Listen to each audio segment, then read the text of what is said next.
8 years ago, I started production on my very first documentary film called Being Enya. The intent of the film was to validate a lived experience of my community, the Latino community, and something totally magical and unexpected happened on the road.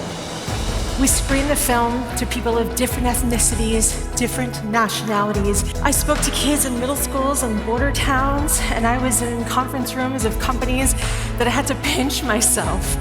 And regardless of where I was, the people said the same exact thing. I thought I was alone. And over the course of 3 years, 3 truths emerged. Truths about belonging that were much bigger than my original intent. And then one very special thing that I call magical belonging that I'm going to attempt with your help to create with you today. Who's excited for that?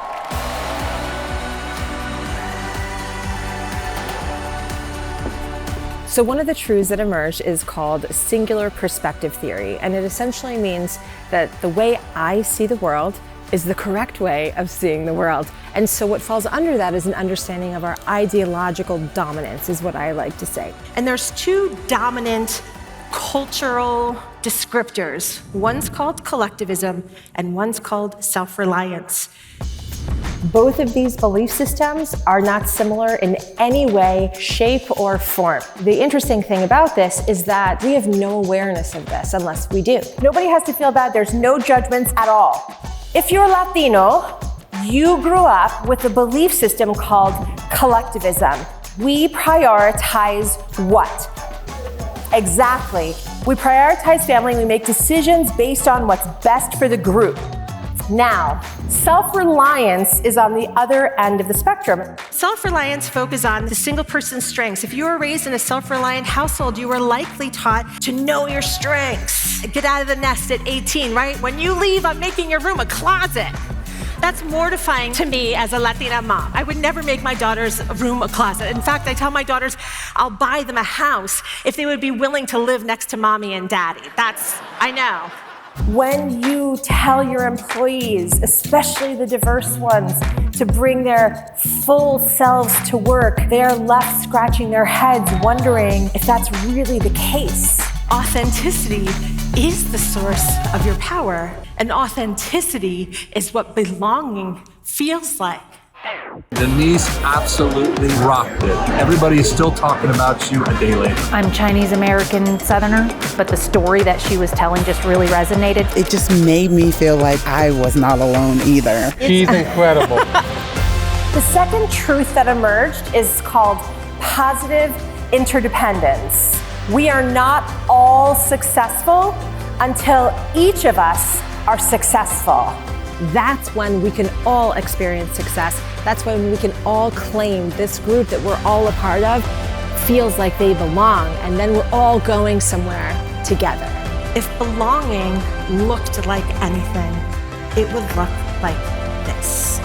Leaders, you are the ones that have to show up as your truest self, the self that is scared to be authentic. Please bring your authentic self to work and see what happens. And so what you soon will see is that I am not a professional musician or a professional singer. Remember, the success of all of us here today depends on the success of each of us.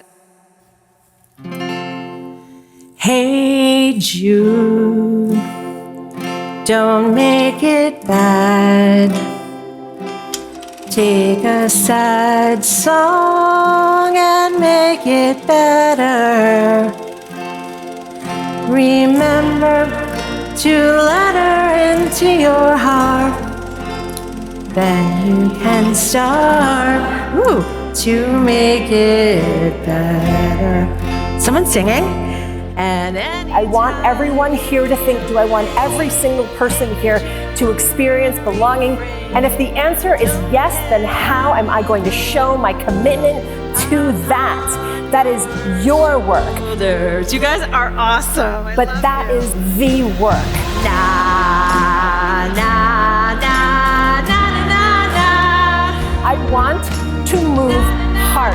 That is what I am here to do, is to inspire that change here today with you, collectively, because I believe it's possible, because I believe in something called magical belonging, and I believe you can create this here too.